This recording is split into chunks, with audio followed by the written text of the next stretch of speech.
मेरे प्रिय आत्मा,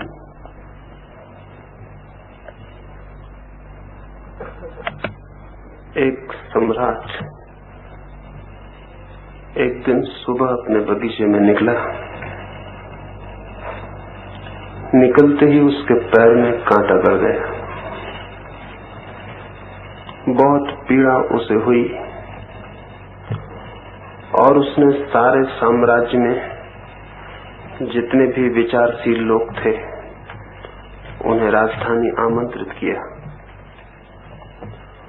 और उन लोगों से कहा, ऐसी कोई आयोजना करो कि मेरे पैर में कांटा न गड़ पाए। वे विचारशील लोग हजारों की संख्या में महीनों तक विचार करते रहे और अंततः उन्होंने ये निर्णय किया कि सारी पृथ्वी को चमड़े से ढांक दिया जाए ताकि सम्राट के पैर में कांटा न गड़े। ये खबर पूरे राज्य में फैल गई। किसान घबरा उठे। अगर सारी जमीन चमड़े से ढक दी गई तो अनाज कैसे पैदा होगा। सारे लोग घबरा उठे। राजा के पैर में कांटा न गड़े, कहीं इसके पहले सारी मनुष्य जाति की हत्या तो नहीं कर दी जाएगी, क्योंकि सारी जमीन ढक जाएगी तो जीवन असंभव हो जाए। लाखों लोगों ने राजमहल के द्वार पर प्रार्थना की और राजा को कहा, ऐसा न करें, कोई और उपाय खोजें। विद्वान फिर बुलाए गए और उन्होंने कहा, तब दूसरा उपाय यह है कि पृथ्वी से सारी धूल अलग कर दी जाए, कांटे अलग कर दिए जाएं ताकि आपको कोई तकलीफ न हो। कांटों की सफाई का आयोजन हुआ। लाखों मजदूर राजधानी के आसपास झाड़ूएं लेकर रास्तों को, पथों को, खेतों को कांटों से मुक्त करने लगे। धूल के बवंडर उठे, आकाश धूल से भर गया। लाखों लोग सफाई कर रहे थे। एक भी कांटे को पृथ्वी पर बचने नहीं देना था।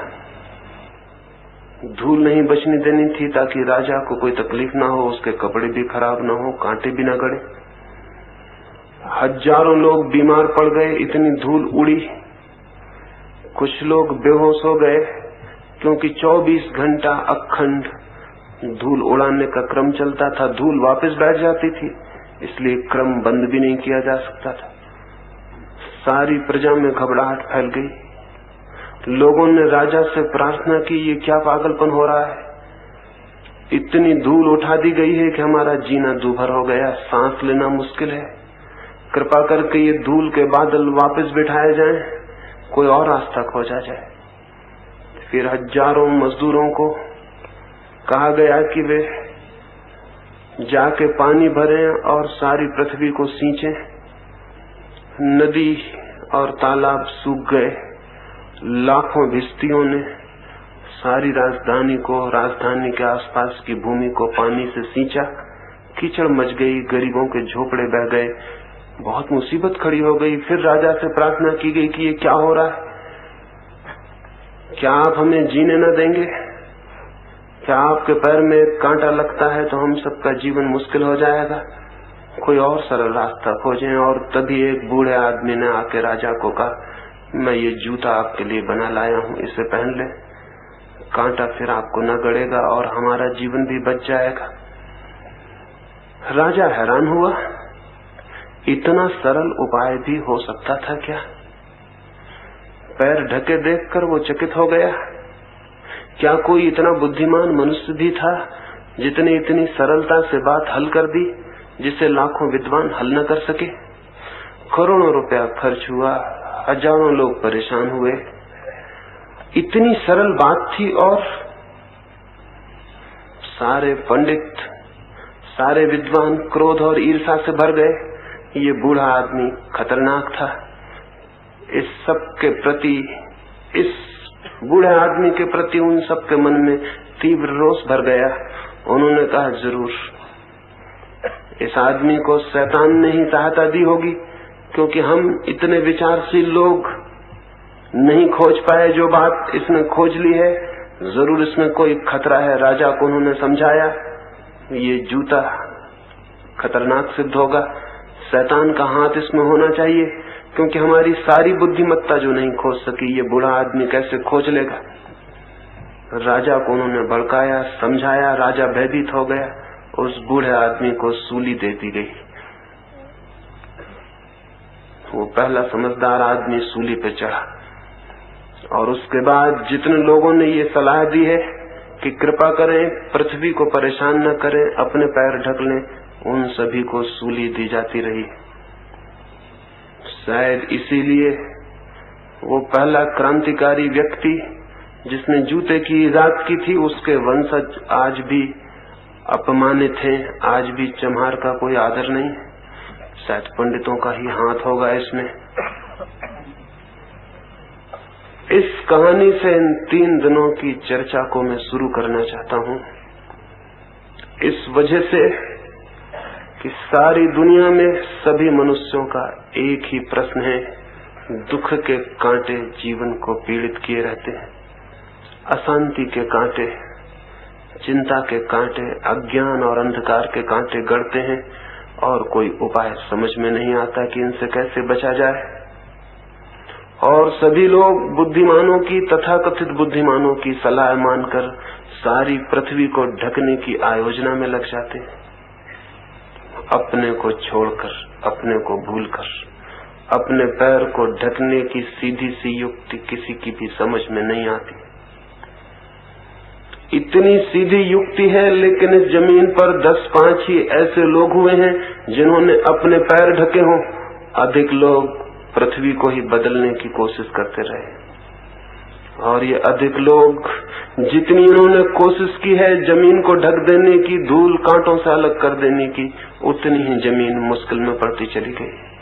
इन सभी सुधारकों के कारण ही मनुष्य जाति इतनी पीड़ाओं में उलझ गई है कि आज कोई छुटकारा भी दिखाई नहीं पड़ता। लेकिन एक सीधी सी बात थी कि हर आदमी अपने पैर ढक ले और कांटों से मुक्त हो जाए, लेकिन ये सीधी सी बात आश्चर्य ही है कि मुश्किल से ही कभी किसी को दिखाई पड़ती। इस सीधी सी बात को ही इन 3 दिनों में समझाने की आपको कोशिश करूंगा। नाराज आप जरूर होंगे मन में, क्योंकि सीधी बात किसी को समझाई जाए तो नाराजगी होती है। इतनी सीधी बात को भी समझाने की कोशिश करने से गुस्सा आता है। ऐसा लगता है कि क्या आप हमें इतना नासमझ समझते हैं कि सीधी सी बात को हमें समझाएं। लेकिन क्षमा मैं बाद में मांग लूंगा, बात तो यही मुझे समझानी है, क्योंकि यही एकमात्र कष्ट है मनुष्य के सामने। कांटे उसे चुभते हैं, लेकिन पैर को जूते से ढकने का ख्याल नहीं आता है। सब तरफ दृष्टि जाती है, हजारों उपाय सूझते हैं जीवन को शांत कर लेने के, एक उपाय भर नहीं सूझता है अपने को बदल लेने का, अपने को ढक लेने का। और सब योजना चलती है सुख की और आनंद की खोज की, सब दिशाएं खोज ली जाती हैं, सिर्फ एक दिशा अनछुई रह जाती है, वो है स्वयं की दिशा। जैसे स्वयं को हम देखते ही नहीं और सबको देखते रहते हैं। तो यहाँ इन 3 दिनों में इस सीधी सी बात पर थोड़ा सा हम विचार करेंगे कि क्या स्वयं को भी देखा जा सकता है। क्या ये संभव नहीं है कि हम अपने को बदल लें? क्या ये संभव नहीं है कि हमारी दृष्टि स्वयं के परिवर्तन और चिकित्सा पर चली जाए? क्या ये नहीं हो सकता है कि हम अपने को ढक लें और दुखों और पीड़ाओं से मुक्त हो जाएं? क्या उस राजा को जो समझदार लोगों ने सलाहें दी थी वे ही हम भी मानते रहेंगे? क्या उस बूढ़े और सीधे आदमी की बात हमारे ख्याल में भी नहीं आएगी? इसी संबंध में थोड़ी सी बातें इन 3 दिनों में आपसे कहूंगा। इसके पहले कि वे 3 दिनों की चर्चाएं शुरू हों, कुछ और थोड़ी सी प्राथमिक बातें आज ही मुझे कह देनी है, क्योंकि आज रात से जो 3 दिन का जीवन शुरू होगा उसे मैं चाहूंगा, आपका मन भी चाहता होगा, इसलिए आप यहाँ आए हैं कि वे 3 दिन उपलब्धि के दिन हो जाएं। उन 3 दिनों में कोई झलक, कोई किरण जीवन के अंधेरे को आलोकित कर दे। उन 3 दिनों में कोई मार्ग सूझ जाए, उलझाव के बाहर निकलने की कोई दिशा ख्याल में आ जाए। वो ख्याल में लेकिन अकेली मेरी कोशिश से नहीं आ सकती। मेरी अकेली कोशिश और आपका सहयोग न हो तो फिर मैं आपके सामने नहीं, दीवालों के सामने बोल रहा हूं। आपके सहयोग से ही आप दीवाल नहीं रह जाते, सचेतन व्यक्ति बन जाते। एक फकीर हिंदुस्तान से चीन गया था कोई 1400 वर्ष पहले। बड़ा प्यारा आदमी रहा होगा। अगर वो यहाँ मेरी जगह होता तो आपकी तरफ मुंह करके न बोलता, वो आपकी तरफ पीठ करके बोलता। वो जब भी किसी से बोलता तो पीठ उसकी तरफ करता था और मुंह दीवाल की तरफ। लोग हैरान थे। चीन का सम्राट उससे मिलने आया और जब उसने पीठ की और दीवाल की तरफ मुंह करके बात करने लगा तो उसने कहा, ये क्या पागलपन है, आप मुझसे बात करते हैं और दीवाल की तरफ मुंह किए हैं। उस फकीर ने कहा, अब तक मुझे ऐसा आदमी नहीं मिला जो दीवाल न हो। कोई सहयोग ही नहीं करता तो उससे बोलने का प्रयोजन भी क्या है। सिर्फ भ्रम होता है कि हम बोल रहे हैं, सुनने वाला मौजूद ही नहीं होता है।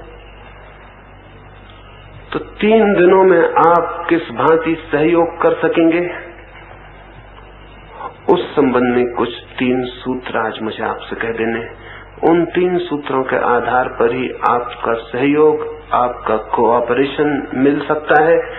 और मैं जो कहना चाहता हूं मैं तो उसे कहूंगा ही, लेकिन आपका सहयोग होगा तो आप भी उसे सुन सकेंगे। अन्यथा मेरा कहना तो पूरा हो जाएगा, आपके सुनने की भी शुरुआत नहीं होगी। इतने से ही काफी मत समझ लेना कि मैंने बोला तो आपने सुन लिया। ये बात इतनी आसान नहीं है। आपको सुनने के लिए भी कुछ करना होगा, जैसा कि बोलने के लिए मुझे कुछ करना पड़ता है। आप यहाँ निष्क्रिय होकर, आप यहाँ पैसिव होकर अगर 3 दिन बैठे रहे, जैसे आप सिनेमा देखते हैं वैसे, तो फिर मेरी बात आपको सुनाई नहीं पड़ेगी। जिन सत्यों की हमें यहाँ चर्चा करनी है, उन सत्यों को सुनने के लिए आपको एक्टिव पार्टिसिपेंट, आपको सक्रिय सहयोगी होना पड़ेगा, अन्यथा वे बातें आप तक नहीं पहुंचेंगी। तो आप कैसे अपना सहयोग दे सकेंगे? मैं तो बोलूंगा, लेकिन आप कैसे सुन सकेंगे? और आप नहीं सुन सके तो कोई अर्थ मेरे श्रम का नहीं होता है। और आप नहीं सुन सके तो शायद आप कहेंगे मैं गया, लेकिन कुछ भी नहीं हो पाया। बहुत कुछ हो सकता है, लेकिन उसमें मुझसे ज्यादा महत्वपूर्ण आप हैं, मैं बहुत महत्वपूर्ण नहीं हूं। आप ही ज्यादा महत्वपूर्ण हैं। और वो 3 छोटे से सूत्र हैं जिनके अनुकूल इन 3 दिनों अगर आपने थोड़ी तैयारी की तो जिस बात की आप कामना लेकर आए हैं वो हो सकता है। उनमें पहला सूत्र है, इन 3 दिनों में इस भांति जिए जैसे कि पीछे कुछ भी नहीं है और आगे भी कुछ नहीं। हम तो इस भांति जीते हैं जैसे इस समय कुछ भी नहीं है, जो कुछ है पीछे था और जो कुछ है आगे है। वर्तमान का, प्रेजेंट का जो मौजूद है, हमारी दृष्टि में कोई आकलन ही नहीं होता है। और सच्चाई ये है कि वर्तमान की ही केवल सत्ता है। एग्जिस्टेंस केवल उसका ही है जो मौजूद है, न तो जो बीत गया उसकी कोई सत्ता है और न उसकी जो आने को है। लेकिन या तो हम पीछे की तरफ देखते हुए जीते हैं या आगे की तरफ, या तो अतीत की चिंता हमारे मन में होती है या भविष्य की कल्पना, लेकिन वर्तमान का कोई बोध नहीं होता है। और वर्तमान का बोध न हो तो न तो आप जी सकते हैं और न सुन सकते हैं, न समझ सकते हैं, और न सत्य को जानने का द्वार खुल सकता है। हमारा चित्त निरंतर की आदत के कारण या तो पीछे की स्मृतियों में खोया रहता है, जिनकी अब कोई जगह नहीं रह गई जमीन पर, पृथ्वी पर, सत्ता में, जिनके कोई चिन्ह नहीं रह गए सिवाय हमारी मेमोरी, हमारी स्मृति को छोड़कर। और या फिर हम भविष्य की ऊहापोह में, कल्पना में आने वाले कल के इरादे और विचारों में खोए रहते हैं।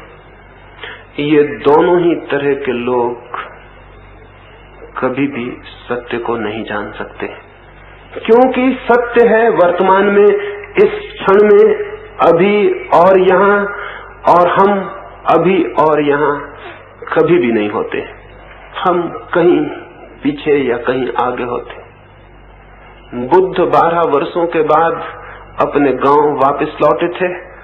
उनके पिता बुद्ध का स्वागत करने गांव के बाहर गए, लेकिन मन में उनके बहुत क्रोध था। 12 वर्ष पहले ये लड़का घर द्वार छोड़कर भाग गया था, उसकी पीड़ा थी, दुख था। जाके उन्होंने बुद्ध से कहा, तू अभी वापस लौटा, मेरे द्वार खुले हैं, बहुत चोट बहुत दुख तूने मुझे पहुंचाया, लेकिन आखिर मैं पिता हूं, पिता का प्रेम, मैं अपने दरवाजे बंद नहीं कर सकता, तुझे क्षमा कर दूंगा, तू वापस आ जा। बुद्ध ने क्या कहा पता है? बुद्ध ने कहा, मैं निवेदन करूंगा, कृपा करके आप एक बार मुझे देखें जो मैं हूं, जो 12 साल पहले आपके घर से गया था, वो अब कहीं भी नहीं है। मैं दूसरा ही होकर लौटा हूं, मैं बिल्कुल नया हूं, और आप मुझे देख ही नहीं रहे क्योंकि आपकी आंखों में 12 वर्ष पहले का चित्र ही मौजूद है। आप उसी से बातें कर रहे हैं जो 12 साल पहले था। गंगा में बहुत पानी बह गया 12 वर्षों में, मुझ में भी बहुत पानी बह गया 12 वर्षों में, मैं बिल्कुल दूसरा आदमी होकर लौटा हूं। लेकिन बुद्ध के पिता की आंखें तो क्रोध से भरी थी। वे कहने लगे, मैं और तुझे नहीं जानूंगा, मैंने जिसने तुझे पैदा किया और जन्म दिया, मुझे तू शिक्षा देगा, मुझे तू समझाएगा। बुद्ध ने कहा, परमात्मा करे किसी दिन आपके ख्याल में आए कि जिसको आपने पैदा किया था वो अब कहाँ है। मैं निवेदन करता हूं, एक बार मुझे देखें जो मैं हूं। पता नहीं बुद्ध के पिता देख पाए या नहीं, हम भी नहीं देख पाते, हम भी पीछे पीछे अटके रह जाते हैं। और जिंदगी रोज बदल जाती है, जिंदगी रोज बदल जाती है, प्रतिपल सब कुछ बदल जाता है और हम पीछे ही उलझे रह जाते, इसलिए जीवन से हमारा संस्पर्श नहीं हो पाता, और या फिर हम आगे के ऊहापोह में और कल्पना में खो जाते। मैंने सुना है एक आदमी एक ट्रेन में न्यूयॉर्क की तरफ सफर कर रहा था, एक बीच के स्टेशन पर एक युवक भी सवार हुआ। उस युवक के हाथ के बस्ते को देखकर लगता था वो किसी इंश्योरेंस का एजेंट होगा। उस बूढ़े आदमी के पास वो बैठा, फिर थोड़ी देर बाद उसने पूछा कि क्या मां से आप बता सकेंगे आपकी घड़ी में कितना बजा हुआ है? वो बूढ़ा थोड़ी देर चुप रहा और उसने कहा, क्षमा करें, मैं न बता सकूंगा। उस युवक ने कहा, क्या आपके पास घड़ी नहीं है? उस बूढ़े ने कहा, घड़ी तो जरूर है, लेकिन मैं थोड़ा आगे का भी विचार कर लेता हूं, तभी कुछ करता हूं। अभी तुम पूछोगे कितना बजा है और मैं घड़ी में बताऊंगा कितना बजा है, हम दोनों के बीच बातचीत शुरू हो जाएगी। फिर तुम पूछोगे आप कहाँ जा रहे हैं, मैं कहूंगा न्यूयॉर्क जा रहा हूं, तुम कहोगे मैं भी जा रहा हूं। आप किस मोहल्ले में रहते हैं? तो मैं अपना मोहल्ला बताऊंगा। संकोच बस मुझे कहना पड़ेगा, अगर कभी वहां आए तो मेरे घर भी आना, मेरी जवान लड़की, तुम घर आओगे निश्चित ही उसके प्रति आकर्षित हो जाओगे। तुम उससे कहोगे कि चित्र देखने चलती हो, वो जरूर राजी हो जाएगी। और ये मामला यहाँ तक बढ़ेगा कि एक दिन मुझे विचार करना पड़ेगा कि बीमा एजेंट से अपनी लड़की की शादी करनी या नहीं करनी, और मुझे बीमा एजेंट बिल्कुल भी पसंद नहीं आते। इसलिए कृपा करो मुझसे तुम घड़ी का समय मत पूछो। इस आदमी पर जरूर हमें हंसी आ सकती, लेकिन हम सब इसी तरह के आदमी हैं। हमारा चित्त प्रतिपल वर्तमान से छिटक जाता है और भविष्य में उतर जाता है, और भविष्य के संबंध में आप कुछ भी सोचें सभी ऐसा ही फिजूल और व्यर्थ है, क्योंकि भविष्य है नहीं। जो भी आप सोचेंगे सभी कल्पना, सभी इमेजिनेशन। जो भी आप सोचेंगे वो इसी तरह का झूठा और व्यर्थ है, जैसे इस आदमी का इस छोटी सी बात से कि घड़ी में कितना बजा है इतनी लंबी यात्रा पर कूद जाना। इसका चित्त हम सब का चित्त है। हम सब प्रतिपल खड़े होते नहीं वर्तमान पर और भविष्य में कूद जाते हैं या अतीत में कूद जाते हैं। लेकिन जो क्षण मौजूद होता है उसमें हम मौजूद नहीं हो पाते, और उसकी ही सत्ता है, वही वास्तविक है। अतीत और भविष्य, इन दोनों के बंधनों में मनुष्य की चेतना वर्तमान से अपरिचित रह जाती है। अतीत और भविष्य दोनों मनुष्य की ईजादें हैं। जगत की सत्ता में उनका कोई भी स्थान नहीं, उनका कोई भी अस्तित्व नहीं। भविष्य और अतीत, पास्ट और फ्यूचर कल्पित समय है, स्यूडो टाइम है, वास्तविक समय नहीं। वास्तविक समय, रियल टाइम तो केवल वर्तमान का क्षण है। वर्तमान के इस क्षण में जो जीता है वो सत्य तक पहुंच सकता है, क्योंकि वर्तमान का क्षण ही द्वार है। लेकिन जो अतीत और भविष्य में भटकता है वो सपने देख सकता है, स्मृतियों में खो सकता है, लेकिन सत्य से उसका साक्षात कभी भी संभव नहीं है। तो इन 3 दिनों में ऐसे जिए कि जो क्षण आपके पास है बस वही है। दूसरा क्षण मनुष्य के हाथ में होता भी नहीं। एक ही क्षण होता है, 2 क्षण नहीं होते। और उस एक क्षण को हम गंवा दें बीते हुए क्षणों के लिए या आने वाले क्षणों के लिए, तो बड़ी भूल हो जाती। एक छोटा सा क्षण मिलता है मनुष्य को, उससे ज्यादा नहीं।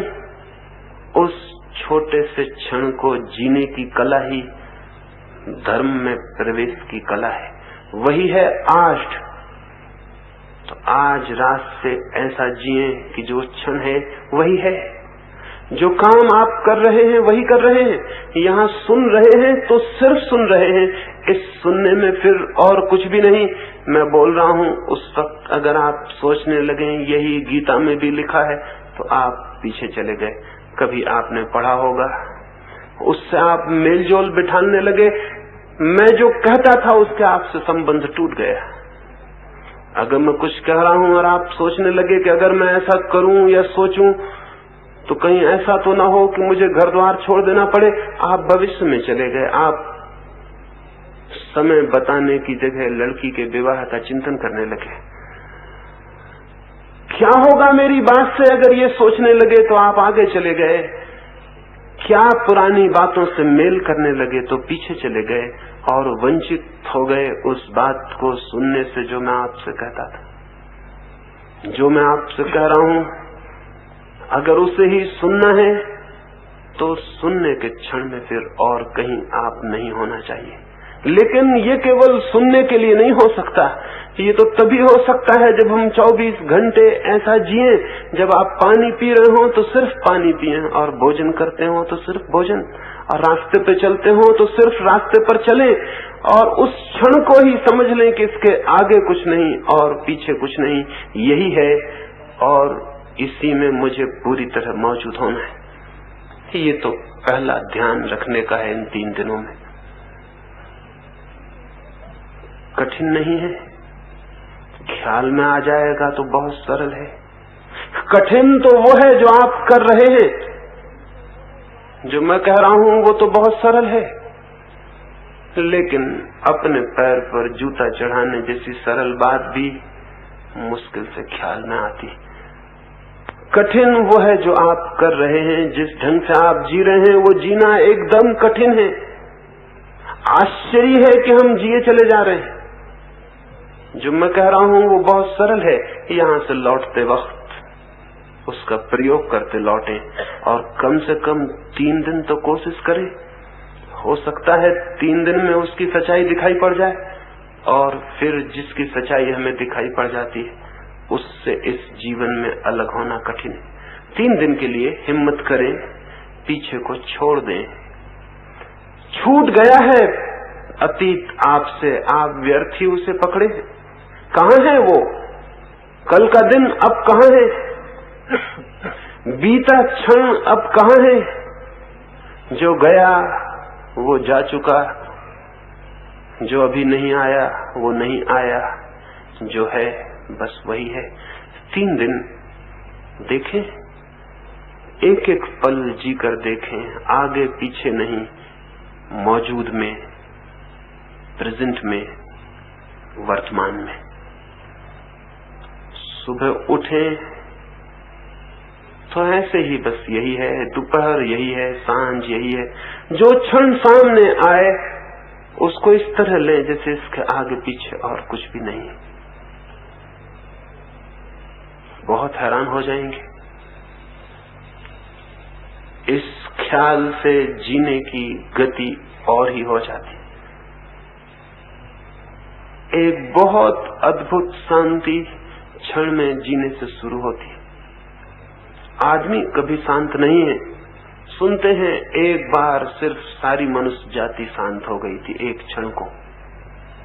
कोई बहुत होशियार आदमी ने तरकीब निकाली थी, तब कहीं ये हो पाया था, लेकिन ये बहुत पुरानी घटना है, आप में से किसी को भी याद नहीं होगी। किसी किताब में नहीं लिखी गई, क्योंकि किताबें बहुत बाद में लिखी गई, ये उसके पहले की घटना है। और शायद आपने सुनी भी ना होगी, क्योंकि बहुत ही मुश्किल से किसी को ये पता है। एक बार एक समझदार आदमी ने एक तरकीब निकाली थी कि सारी मनुष्य जाति को शांत रहने का अनुभव करा दे। उसने ये अफवाह उड़ाई सारी दुनिया में कि चांद पर भी लोग रहते हैं, अगर हम सारे लोग बहुत ताकत से चिल्लाएं तो शायद वे सुन ले।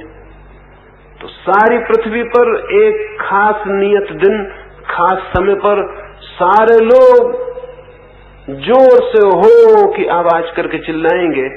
ये अफवाह उड़ा दी। सारी दुनिया में बड़ी उत्सुकता से उस दिन की प्रतीक्षा की गई। वो क्षण आ गया, वो घड़ी आ गई, वो पल करीब आने लगा।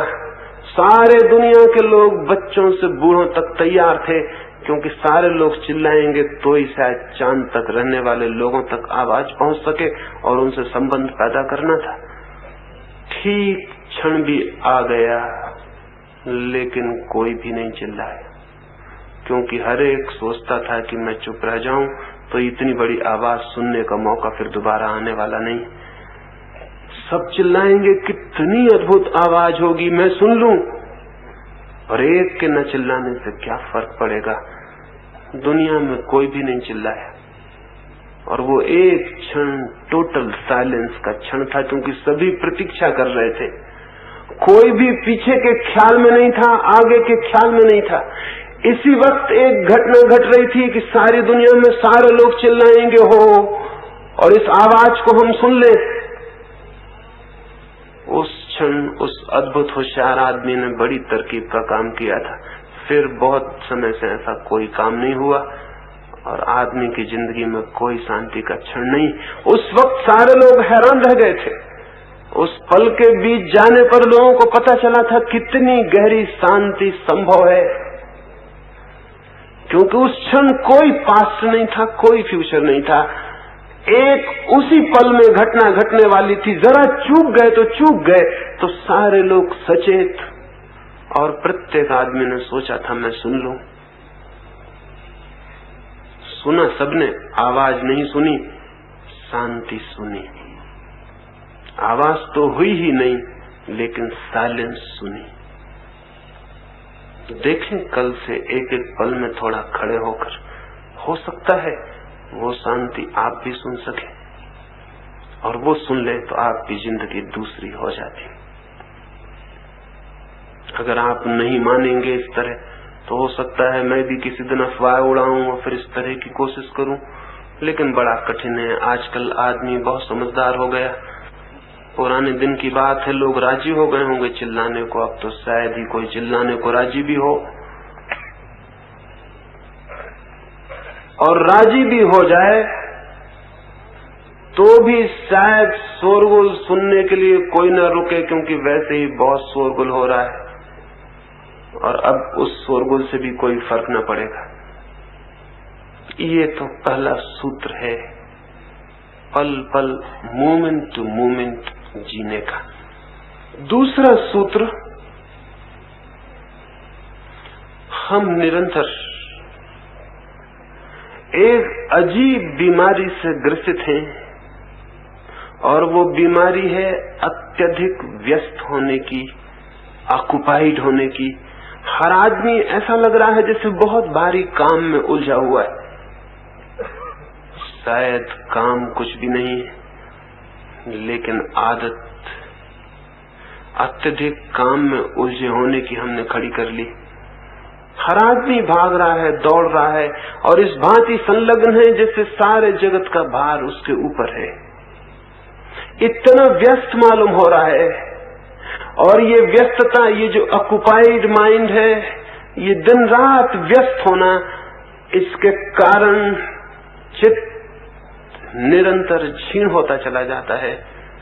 विश्राम का कोई भी क्षण न होने से चित्त दुर्बल हो जाता है, और दुर्बल चित्त सत्य को नहीं जान सकता है। सत्य को जानने के लिए शक्ति से परिपूर्ण, बहता हुआ, भरा हुआ चित्त चाहिए, और ऐसा चित्त तभी हो सकता है जब आप अव्यस्त होने की थोड़ी सामर्थ्य पैदा कर ले। इन 3 दिनों में इस दूसरे सूत्र पर थोड़ा काम करना है। इन 3 दिनों यहाँ इस भांति जिए जैसे आप कोई काम नहीं कर रहे, विश्राम कर रहे हैं। कभी आपने देखा आकाश में सांझ को चीलें आकाश से उतरती हैं, तब उनको देखा वे परों को फैलाकर अत्यंत विश्राम में हवा पे डोलती हुई धीरे धीरे उतरती आती। कभी ख्याल किया? कभी चीलों के पर देखे तुले हुए, न तो पंखे हिल रहे हैं, न वे हवाओं में तैरने की कोशिश कर रही हैं, उन्होंने सिर्फ पंख छोड़ दिए हैं और हवाओं पे सवार हो गई हैं। हवाएं उन्हें धीरे धीरे नीचे उतारती ला रही हैं। सारी प्रकृति इसी भांति विश्राम में जी रही है, सिर्फ मनुष्य को छोड़कर। मनुष्य अति तनाव में है, और उसे ख्याल भी नहीं है कि इतना तना हुआ होना, इतना व्यस्त, इतना उलझा हुआ होना ही उसे वंचित कर रहा है किसी सत्य को, किसी आनंद को जानने से। तो इन 3 दिनों में अत्यंत शांत और अव्यस्त, जैसे आप कोई काम नहीं कर रहे हैं, विश्राम कर रहे हैं, इन 3 दिनों को सब भांति आध्यात्मिक छुट्टी के दिन बना ले, स्पिरिचुअल हॉलीडे समझ लें। साधारणता छुट्टी हम मनाते हैं, वो भी शरीर की छुट्टी होती है, मन की छुट्टी नहीं होती। इन 3 दिनों में मन को भी छुट्टी दे दें। इस भांति जिए जैसे कोई भी काम नहीं है। और यहाँ क्या काम है? आप बिल्कुल बिना काम है यहाँ, और इन 3 दिनों को बिल्कुल ही ऐसे गुजार देना है जैसे कोई सो के विश्राम करके गुजार देता है। तो इन 3 दिनों में आप पाएंगे आपका मन एक नई ताजगी, ऊर्जा और शक्ति से भर गया है। और ये शक्ति बहुत जरूरी है। इस शक्ति के बिना कोई रास्ता नहीं है कि आप तय कर सकें, लेकिन अव्यस्त होना जरूरी है। कोई ऑक्युपाइड चित्त की दशा ना हो। लेकिन हम तो, एक आदमी को मैं देखता था रोज सांझ वो घूमने जाते थे, लेकिन घूमने भी वो ऐसे जाते थे इतनी तेजी से कि जैसे किसी युद्ध पर जा रहे हो। तो मैंने उन्हें टोका और मैंने कहा कि आप किसी लड़ाई पर जाते हैं रोज? उन्होंने कहा लड़ाई पर? मैं तो घूमने जाता हूँ। तो मैंने कहा लेकिन जाते आप ऐसे हैं, इतने तने हुए, इतने खिंचे हुए, इतने परेशान, इतने भागे हुए, जैसे कहीं पहुंचना हो। कहाँ पहुंचने के लिए जाते? उनका पहुंचने में सिर्फ घूमने जाता हूँ। लेकिन मैंने कहा आपका मन घूमने की दशा में नहीं होता। घूमने जाने का मतलब है ऐसे जाना जैसे कहीं पहुंचना नहीं है। कोई हम यात्रा थोड़ी कर रहे हैं। यात्रा जब कोई करता है तो तना हुआ, खिंचा हुआ, उसे कहीं पहुंचना है। आपको कहीं पहुंचना नहीं है।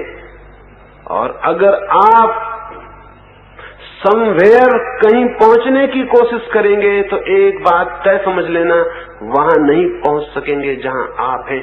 और जिस दिन आप इस तरह जिएंगे, नोवेयर, कहीं भी नहीं पहुंचना है, उस दिन आप वहां पहुंच जाएंगे जहां आप हैं। जहां मैं बैठा हूं वहां पहुंचने के लिए मुझे सब पहुंचने की जो दौड़ है चित्त से, वो छोड़ देनी होगी। तो इन 3 दिनों में ऐसी कोशिश न करें कि आप ध्यान सीख रहे हैं, आप ऐसी कोशिश न करें कि सत्य को खोज रहे हैं, ऐसी कोशिश न करें कि परमात्मा के दर्शन करने हैं। अगर ये कोशिश आपके भीतर रही तो आप शांति नहीं हो सकेंगे। दर्शन तो बहुत दूर है। आप शांति नहीं हो सकेंगे, सत्य तो बहुत दूर है। आप शांति नहीं हो सकेंगे, परमात्मा की यात्रा फिर नहीं हो सकती। परमात्मा की यात्रा बड़ी अजीब है। परमात्मा की यात्रा वही करता है, वही कर सकता है जो सब यात्रा छोड़ देता है। इतना शांत हो जाता है कि उसे कहीं भी नहीं पहुंचना है। एक फकीर था, एक पहाड़ी के किनारे चुपचाप बैठा रहता, सोया रहता। एक युवक सत्य की, ईश्वर की खोज में पहाड़ पर गया था। उसने उस फकीर से पूछा कि आप चुपचाप यहां क्यों बैठे हैं, ईश्वर को नहीं खोजना है? उस फकीर ने कहा जब तक खोजता था तब तक नहीं मिला, फिर मैं ऊब गया और मैंने वो खोज छोड़ दी। और जिस दिन मैंने सब खोज छोड़ दी मैं हैरान हो गया, मैं तो उसमें मौजूद ही था। खोज रहा था इसलिए दिखाई नहीं पड़ रहा था। कई बार खोजने का तनाव ही खोजने में बाधा बन जाता है। कई बार हम जिस चीज को खोजते हैं, खोजने के कारण ही उसको नहीं उपलब्ध हो पाते। कभी ख्याल किया आपने, किसी आदमी का नाम खो गया है आपके मन में और आप खोजने को लगे हुए हैं। खोजते हैं और परेशान हो जाते हैं, सिर ठोक लेते हैं कि बिल्कुल जवान तक आता है लेकिन आता नहीं, पता नहीं चलता कहाँ गया, कैसे खो गया। मालूम है मुझे, ये भी मालूम है कि मुझे मालूम है, भीतर आता है पर न मालूम कहाँ अटक जाता है। फिर आप खोज छोड़ देते हैं। फिर आप अपनी बगिया में गड्ढा खोद रहे हैं, या अपने कुत्ते के साथ खेल रहे हैं, या अपने बच्चे से गपशप कर रहे हैं और एकदम आप हैरान हो जाते हैं, वो नाम मौजूद हो गया, वो आ गया है। और तब आप समझ भी नहीं पाते कि ये कैसे आ गया। आप खोजते थे, खोजने की तनाव की वजह से मन अशांत हो गया। अशांत होने की वजह से उसे रास्ता नहीं मिलता था आने का, वो अटका रह गया पीछे। आप शांत हो जाओ तो वो आ जाए, आप अशांत हो तो वो आए कहां से, द्वार कहां मिले, रास्ता कहां मिले। भीतर परमात्मा निरंतर आप तक आने की कोशिश कर रहा है, लेकिन आप इतने व्यस्त हैं कि आपकी इस व्यस्तता में बाधा देने जैसी अशिष्टता परमात्मा न करेगा।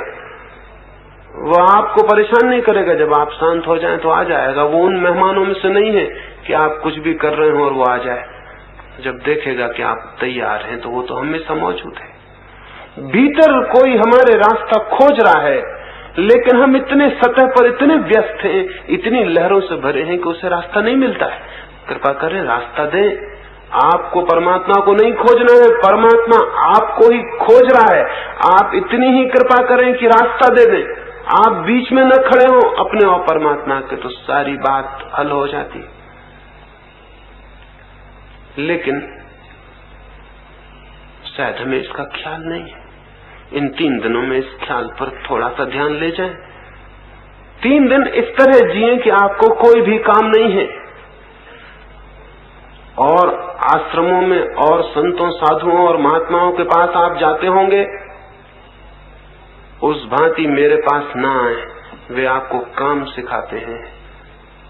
वे सिखाते हैं प्रार्थना करो, पूजा करो, नाम जपो, गीता पढ़ो, ये करो वो करो, बहुत जोर से करो। जितना ज्यादा करोगे, 1000 दफे नाम जपोगे तो 1,00,000 दफे जपोगे तो और फायदा है, 1 करोड़ दफे जपोगे तो और फायदा है, 1 दफे गीता पढ़ोगे तो कम, 1000 दफे पढ़ोगे तो और ज्यादा, 1 उपवास करोगे तो कम, 1000 कर लोगे तो बहुत ज्यादा। वे आपको कोई काम सिखाते हैं, वे आपको किसी काम में लगाते हैं।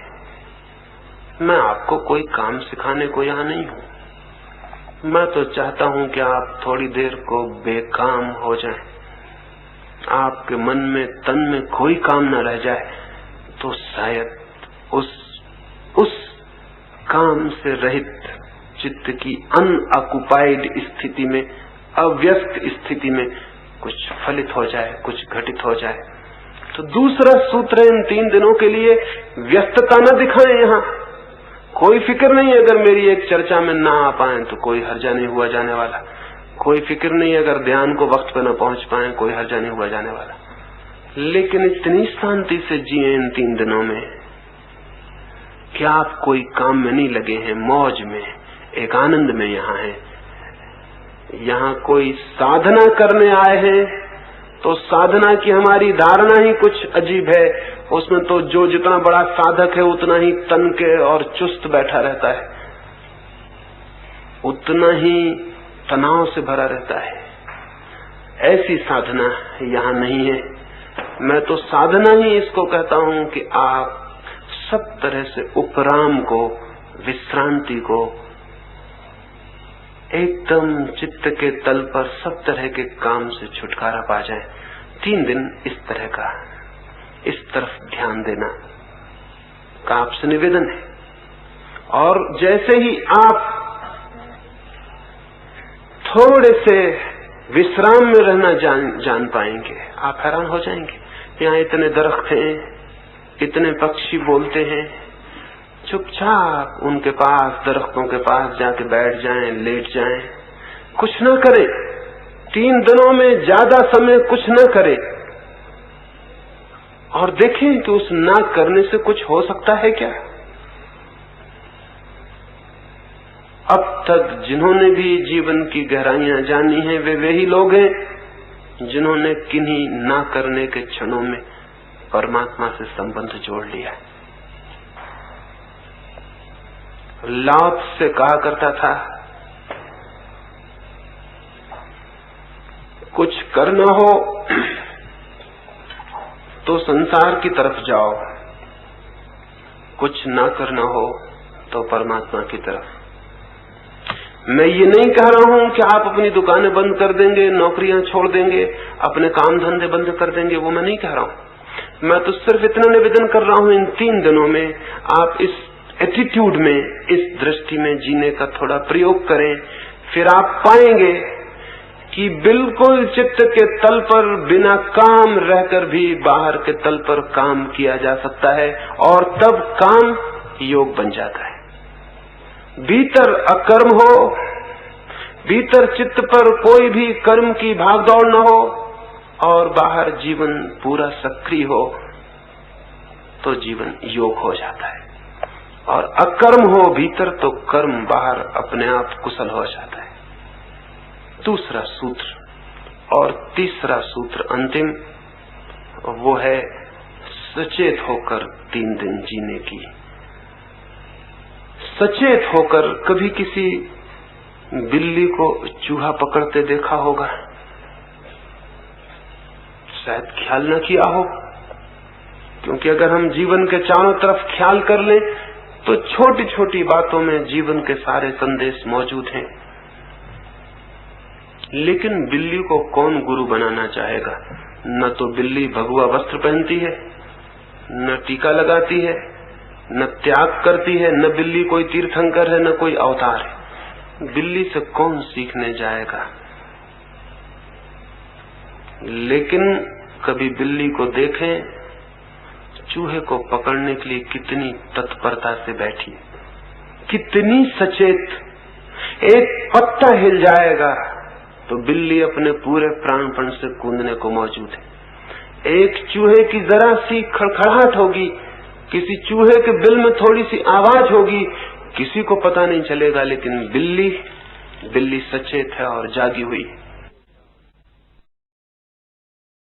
बिल्ली की भांति सचेत होने का जो आदमी अपने चित्त की तैयारी कर लेता है, उस आदमी से सत्य बच के नहीं निकल सकता। बिल्ली से चूहा बच के निकल भी जाए, लेकिन सचेत मनुष्य से सत्य बच के नहीं निकल सकता। इतनी सचेतना चाहिए, लेकिन हम तो सोए सोए जीते। रास्ते पर निकल जाते हैं, न तो हमें वृक्ष दिखाई पड़ते, न उन पर बैठे हुए पक्षी हमें सुनाई पड़ते, न आकाश में उगा हुआ चांद हमें दिखाई पड़ता, हमें कुछ भी दिखाई नहीं पड़ता। हम तो जैसे सोए हुए चले जा रहे हैं। कई बार अनुभव हुआ होगा, किसी किताब का एक पन्ना पढ़ते हैं, बाद में पता चलता है कि मुझे तो जैसे मैंने कुछ भी नहीं पढ़ा, कुछ ख्याल नहीं आता, लेकिन आप पढ़ तो गए, सोए सोए पढ़ गए होंगे। कभी ख्याल आता है, कोई आदमी कोई बात करता है और चूक जाती है, बाद में हमें ख्याल आता है सुनी तो थी, लेकिन कुछ ख्याल नहीं पड़ता, सोए सोए सुनी होगी। केवल 24 घंटे में मुश्किल से कोई क्षण होता होगा जब हम जाग के जिंदगी को थोड़ा बहुत अनुभव करते हो, अन्यथा हम सोए सोए चलते। एक शिक्षक था, युवकों को दरख्तों पे चढ़ना सिखाता था। एक युवक को सिखा रहा था, एक राजकुमार सीखने आया हुआ था। राजकुमार चढ़ गया था ऊपर की चोटी तक, वृक्ष की ऊपर के शाखाओं तक, फिर उतर रहा था। वो बूढ़ा चुपचाप दरख्त के नीचे बैठा हुआ देख रहा था। कोई 10 फीट नीचे से रह गया होगा युवक, तब वो बूढ़ा खड़ा हुआ और चिल्लाया, सावधान बेटे, सावधान होकर उतरना, होश से उतरना। वो युवक बहुत हैरान हुआ, उसने सोचा या तो ये बूढ़ा पागल है। जब मैं 100 फीट ऊपर था और जहां से गिरता तो जीवन के बचने की संभावना न थी, जब मैं बिल्कुल ऊपर की चोटी पर था तब तो ये कुछ भी नहीं बोला, चुपचाप आंख बंद किए वृक्ष के नीचे बैठा रहा। और अब जबकि मैं नीचे ही पहुंच गया हूं, कोई खतरा नहीं है, तो पागल चिल्ला रहा है, सावधान सावधान। नीचे उतर कर उसने कहा कि मैं हैरान हूं, जब मैं ऊपर था तब तो आपने कुछ भी नहीं कहा, जब डेंजर था, खतरा था, और जब मैं नीचे आ गया जहां कोई खतरा न था।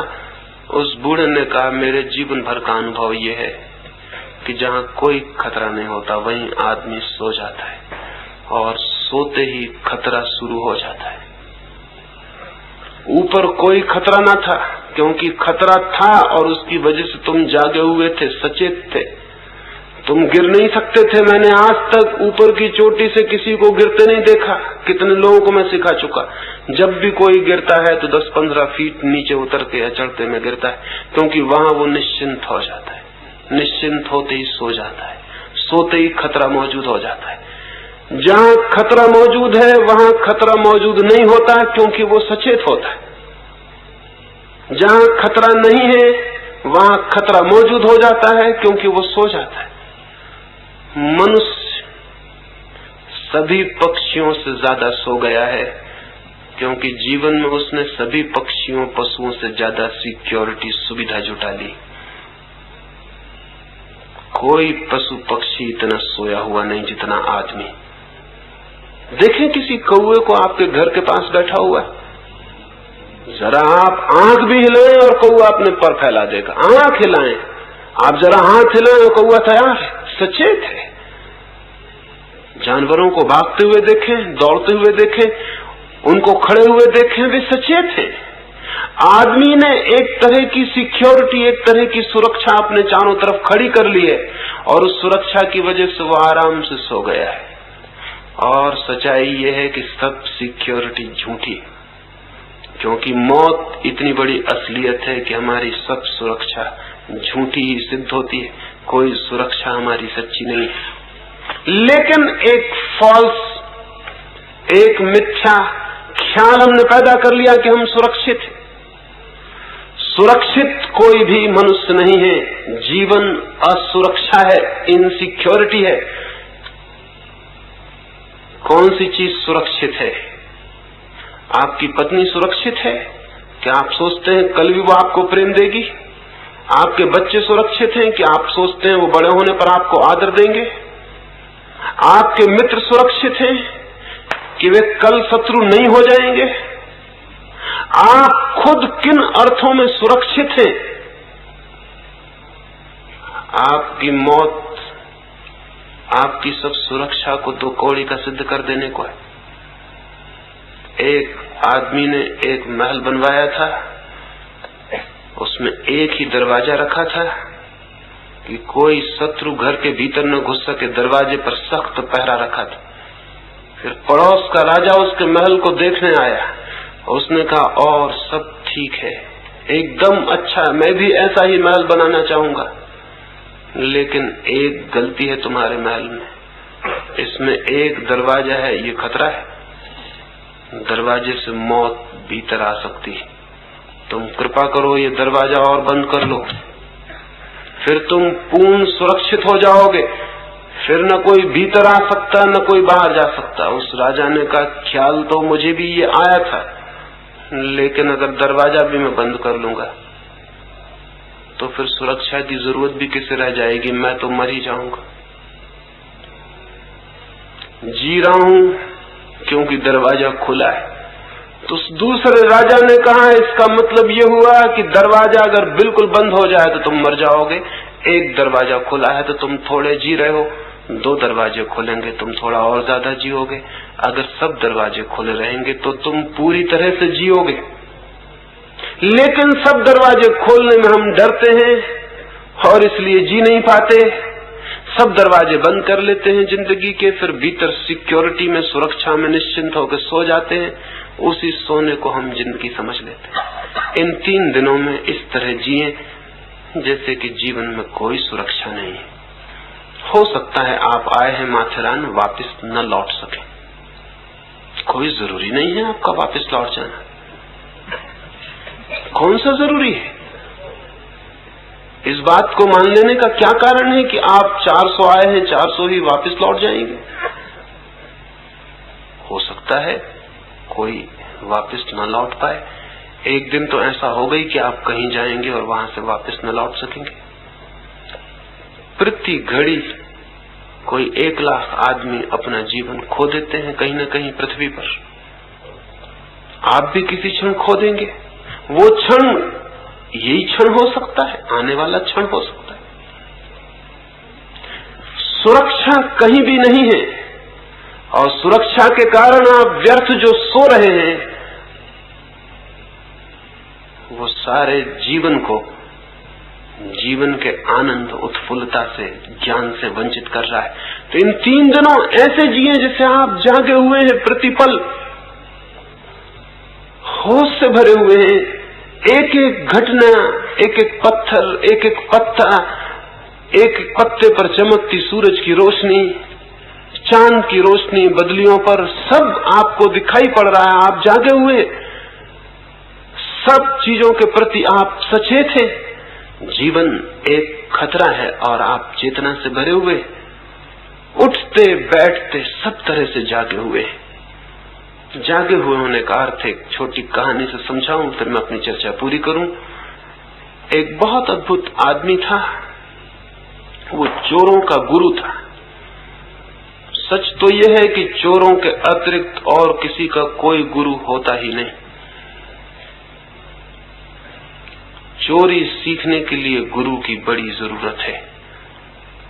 तो जहां जहां चोरी वहां वहां गुरु, जहां जहां गुरु वहां वहां चोरी। चोरों का गुरु था, मास्टर थीफ था।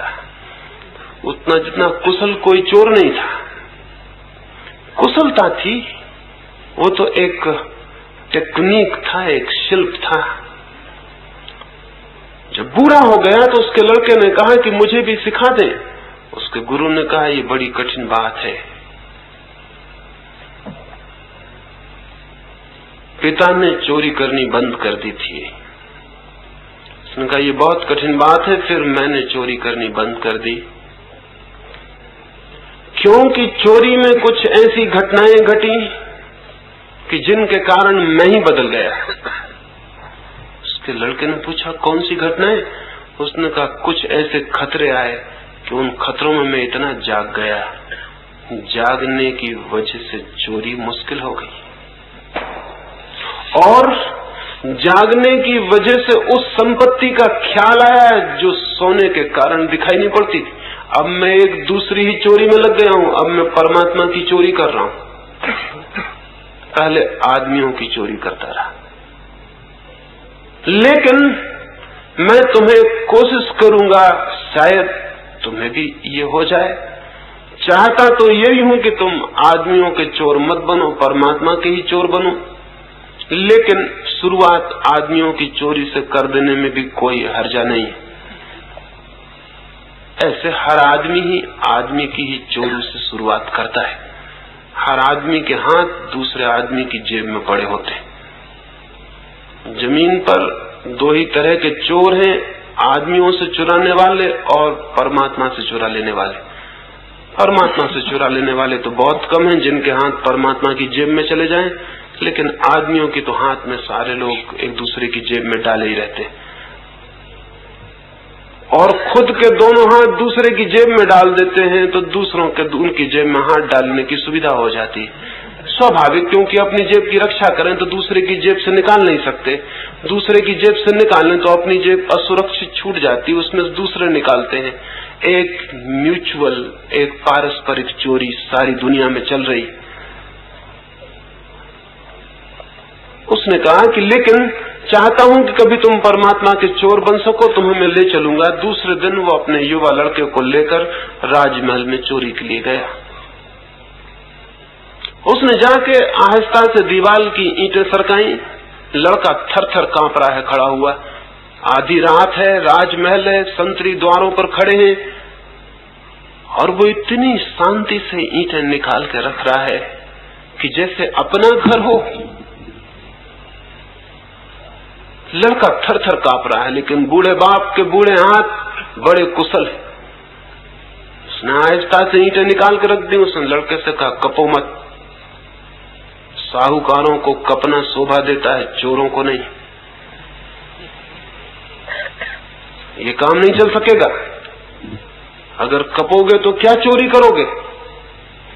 कंपन बंद करो। देखो मेरे बूढ़े हाथ भी कपते नहीं। सेंध लगा के बूढ़ा बाप भीतर हुआ। उसके पीछे उसने अपने लड़के को भी बुलाया। वे महल के अंदर पहुंच गए। उसने कई ताले खोले और महल के बीच के कक्ष में भी पहुंच गए। कक्ष में एक बहुत बड़ी बहुमूल्य कपड़ों की अलमारी थी। अलमारी को बूढ़े ने खोला। वो लड़के से कहा भीतर घुस जाओ और जो भी कीमती कपड़े हो बाहर निकाल लो।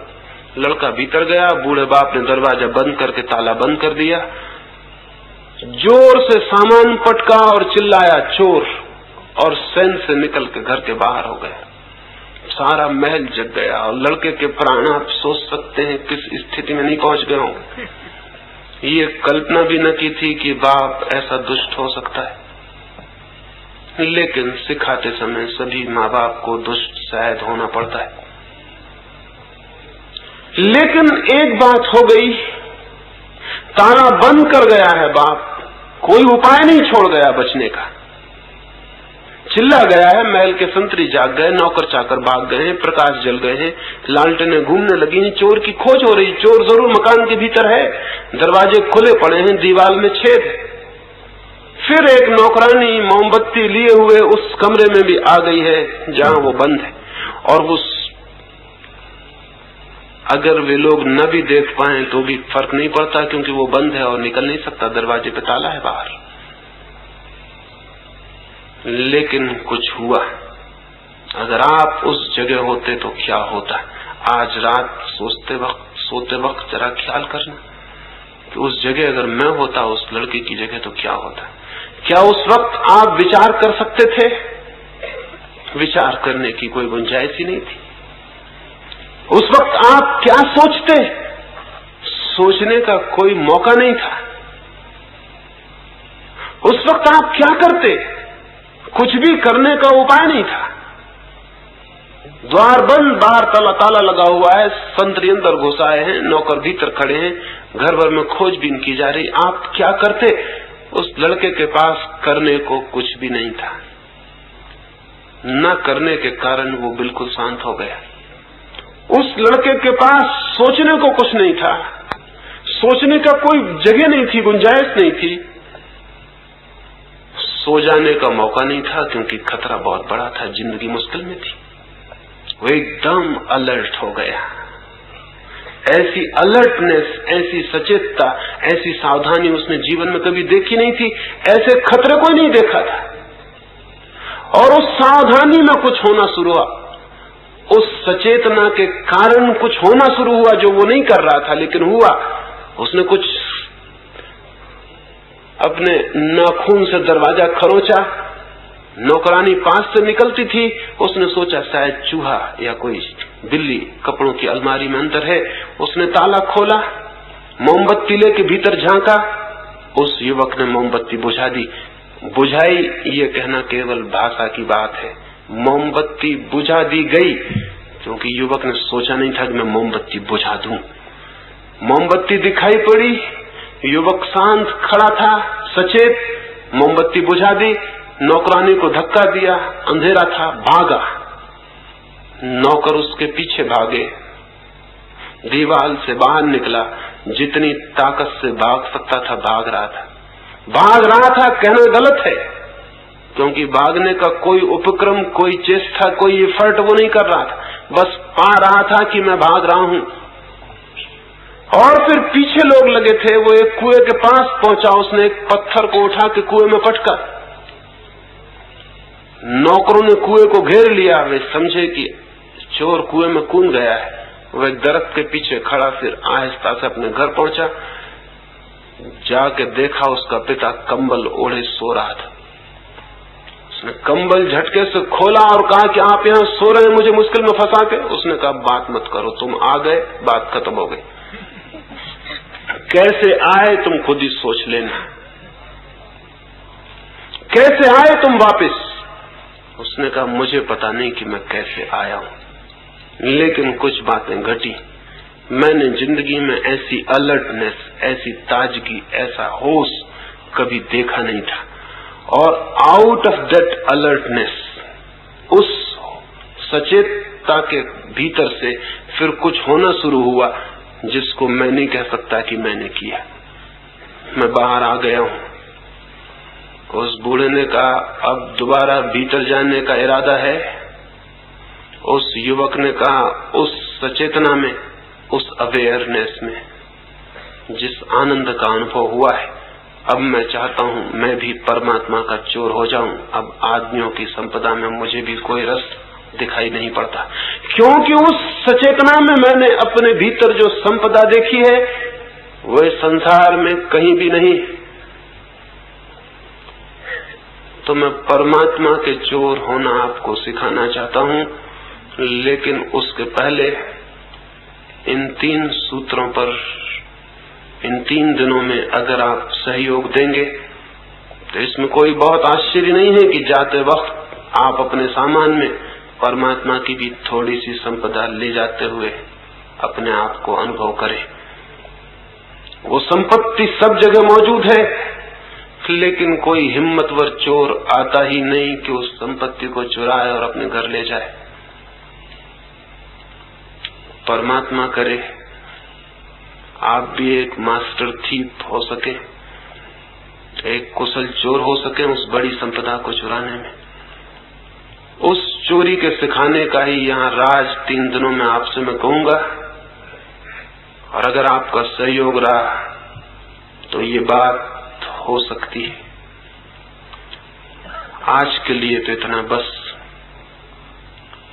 क्योंकि रात बहुत हो गई और जिनको चोरी की तैयारी करनी है उन्हें अपनी अपनी जगह चले जाना चाहिए। मेरी बातों को इतने प्रेम और शांति से सुना है, इसके लिए बहुत बहुत धन्यवाद। अंत में यही प्रार्थना करता हूं, प्रभु करे वो आशा और वो सपना पूरा हो सके जिसके लिए हम सबके प्राण लालाए थे वो हो सकता है। सिर्फ आपके सहयोग की जरूरत है। अंत में सबके भीतर बैठे परमात्मा को प्रणाम करता हूं। मेरे प्रणाम स्वीकार करें।